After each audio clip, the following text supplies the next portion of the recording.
নমস্কার প্রিয় দর্শক, আপনারা দেখছেন কাকদ্বীপ টিভি। আমি প্রতাপ। একটি ছোট্ট ভিডিও দেখাবো। এই ভিডিওটা দেখার পরে বিশ্লেষণে যাব। ওটা ওটা ওটা কিসের জয় বাংলা? বাংলাদেশের স্লোগান চলবে বাংলাদেশ জিন্দাবাদ, নারে তাকবীর, আল্লাহু আকবার।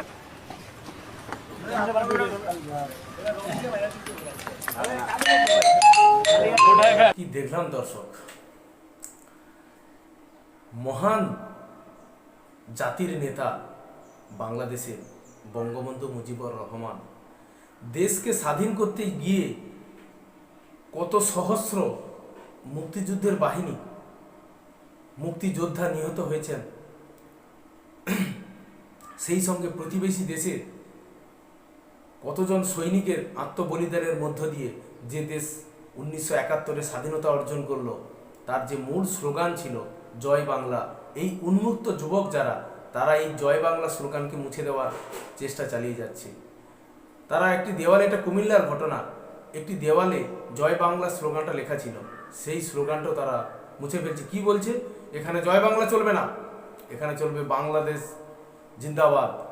আর একটা ধর্মীয় স্লোগান দিল। ভাবুন, একটি দেশ কতবার স্বাধীন হয়? একটি জাতির পিতা, একজন জাতির পিতা চির অমর, যিনি দেশকে স্বাধীন করতে গিয়ে এই দুর্বৃত্তদের হাতে পড়ে তাকে প্রাণ দিতে হয়েছে। এইরকম একটি ব্যক্তি শুধু ভাষা আন্দোলন, বাংলা বাঁচানোর জন্য, বাংলা ভাষাকে বাঁচানোর জন্য লড়াই করতে গিয়ে দেশকে আজকে স্বাধীনতা পাইয়ে দিয়েছেন। সেই দেশের স্বাধীন বাংলাদেশের নাগরিকদের এই যে আচরণ, কিছু দুর্বৃত্তদের আচরণ দেখুন, এটা গোটা বাংলাদেশে চলছে। এটা একটা ছোট্ট নমুনা। এরা ভেবেছে দেয়াল থেকে জয় বাংলা মুছে দিলেই বোধ হয় বঙ্গবন্ধুর যে স্মৃতি, একটি দেশ যতদিন টিকে থাকে, পৃথিবীর মানচিত্রে যতদিন টিকে থাকবে, ততদিন কিন্তু মানুষের মন থেকে এই জয় বাংলা আর মুজিবুর রহমানকে কখনোই মোছা সম্ভব নয়।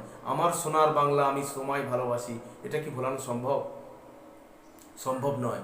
কিন্তু এই দুর্বৃত্তরা সম্পূর্ণভাবে পরিচালিত হচ্ছে। বলুন তো, এই দুর্বৃত্তরা কাদের সাপোর্ট করছে?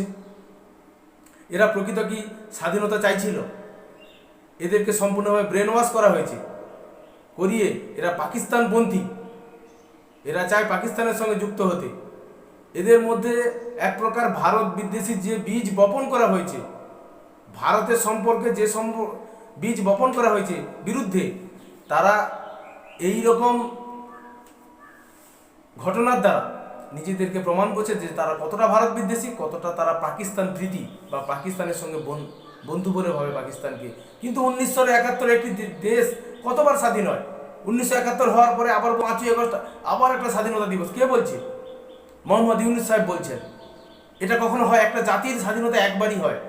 তারপরে বিভিন্ন টালমাটাল করে থাকতে পারে, রাজনৈতিক বিভিন্ন অবস্থানের পরিবর্তন ঘটতে পারে, রাজনৈতিক পালাবদল হতে পারে, কিন্তু সেটাকে কখনোই দ্বিতীয় স্বাধীনতা বলে কখনো ব্যাখ্যা করা উচিত নয়।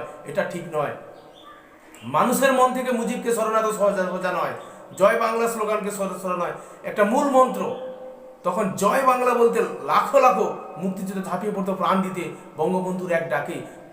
কখনো তারা মনে করেনি যে আমরা কেন মৃত্যুবরণ করব পরবর্তী প্রজন্মের জন্য। এই তার হচ্ছে প্রমাণ, এই তাদের আনুগত্য। যে মানুষগুলো 1971-এর মুক্তিযুদ্ধে দেশের জন্য লড়াইতে প্রাণ দিয়েছে, নব প্রজন্মের রক্ষা করার জন্য, দেশকে স্বাধীন করার জন্য, এটা তাদেরকে অপমান নয়? তাদের আত্মা এটা ছুরিকাঘাত নয়? তাদের আত্মা শান্তি পাবে না? তাদের সামনেও তো নতুন ভবিষ্যৎ ছিল, পৃথিবীতে বাঁচবে, পৃথিবীর আলো বাতাস দেখবে, তারা ভালো থাকবে। কেন তারা মুক্তিযুদ্ধে ঝাঁপিয়ে পড়বে? আজকের এইরকম দুর্বৃত্তরা যারা স্বাধীন বাংলাদেশের স্বাদ পাওয়ার পরে, স্বাধীন বাংলাদেশে বেড়ে ওঠার পরে সেই দেশের স্বাধীনতাকে তারা মানছেন না। এখানেই কিন্তু সবচেয়ে বড় কষ্টের। কাকে বলা হচ্ছে মুজিবপন্থী, কাকে বলা হচ্ছে হাসিনাপন্থী, আওয়ামী লীগপন্থী, এ কিরকম দুর্বৃত্ততা? এভাবে কিন্তু একটি জাতির মন থেকে কখনোই স্বাধীনতার যে ইতিহাস, স্বাধীনতার যে ভাবনা, স্বাধীনতার যে স্বাদ, এটা কখনো ভোলানো যায় না। দ্বিতীয় স্বাধীনতা বলে কিছু হয় না, স্বাধীনতা একবারই হয়। জাতির পিতা এক এবং অদ্বিতীয়, জাতির পিতা এক ও অদ্বিতীয়, কথাটা রিপিট করে বললাম। একজন জাতির পিতা হয় আর অদ্বিতীয়, দ্বিতীয় কোনো ব্যক্তি হতে পারে না। বর্তমানে যে উচ্চাকাঙ্ক্ষী ব্যক্তি শাসন ক্ষমতায় আসীন রয়েছেন, তিনি চাইছেন আওয়ামী লীগের যে লড়াই, মুক্তিযুদ্ধের যে লড়াই, এই লড়াই তিনি মানেন না। তিনি সম্পূর্ণভাবে এটাকে নষ্ট করে দিতে চাইছেন, দিয়ে তাঁরই যেন নাম প্রচারিত হয়। 5ই আগস্ট কি হয়েছে? হাসিনা চলে গেছেন দেশ ছেড়ে, রাজনৈতিক পালাবদল ঘটে গেছে। হতে পারে আওয়ামী লীগের ক্ষমতায় থাকার সময় কিছু পরিবর্তিত পরিস্থিতিতে কিছু মানুষের বিরাগ ভাজন তিনি হতে পারেন, তার কোনো সিদ্ধান্ত জনগণের কিছু খারাপ লাগতে পারে, সেটা পালাবদল। তার সঙ্গে দ্বিতীয় স্বাধীনতা বা দেশ আবার স্বাধীনতা অর্জন করেছে, এই ধরনের ব্যাখ্যা দেওয়াটা এই রকম দুর্বৃত্তদেরকে উৎসাহিত করবে, এবং তারা দেশের যে মূল স্লোগান, স্বাধীনতার যে মূল স্লোগান, তাকেও আজকের অপমান করতে ছাড়ছে না। এটাই তো সবচেয়ে বড় ধিক্কারজনক এইরকম আচরণ। বাংলাদেশে অধিকাংশ জনগোষ্ঠী কিন্তু কখনোই মনে করে না, এই রকম দুর্বৃত্তদেরকে কখনোই সমর্থন করবেন না। আর এরা ভেবেছে এই রকম দেয়াল থেকে জয় বাংলা লিখে দিলে এদের জয় হওয়ার সম্ভাবনা, কখনোই জয় হতে পারবেন না। আপনারা পরাজিত হবেন, আপনারা জয়ী হতে পারবেন না কখনোই। অমরত্ব পাওয়া ব্যক্তি, আজকের যদি মুজিবের ভাবাবেগ, মুজিবের শেখ বঙ্গবন্ধু মুজিবুর রহমানের যে ভাষণ, সেগুলো যদি আমরা শুনি, তিনি কিভাবে ইন্সপায়ার করতেন তখনকার মুক্তিযোদ্ধাদের, গোটা বাংলাদেশের জনগণকে কিভাবে ইন্সপায়ার করে তিনি এই হানাদার রাজাকার বাহিনী পাকিস্তানের বিরুদ্ধে যেভাবে লড়াইয়ের মাধ্যমে মুক্তিযুদ্ধ পাইয়ে দিয়েছেন, তা এক কথায় অনন্য এবং অনস্বীকার্য। এটা মনে রাখতে হবে। তাই যারা আজকের এই কাজটা করছেন, আপনারা কখনোই সফল হতে পারবেন না, কখনোই পারবেন না। দ্বিতীয় স্বাধীনতা হলে কিছু হয় না, এটা আপনারা পারবেন না। তাই এই রকম ঘটনা আমাদের বাংলাদেশে যারা দেখছেন, বা আমরাও যেটা দেখলাম, খুবই হতাশাজনক।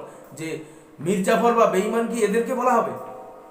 যারা বঙ্গবন্ধু ইতিহাসকে ভুলে দিতে চায়, এরাই মির্জাফর, এরাই হচ্ছে রাজাকার। কারণ এরা স্বাধীনতার ইতিহাসকে ভোলাতে চাইছে, এদেরকে কখনো ইতিহাস ক্ষমা করবে না। আজকের প্রতিবেদন এখানে শেষ করছি দর্শক, সবাইকে প্রণাম এবং শুভেচ্ছা জানিয়ে প্রতিবেদন শেষ করছি। জয় হিন্দ, বন্দে মাতরম, ভারত মাতা জয়।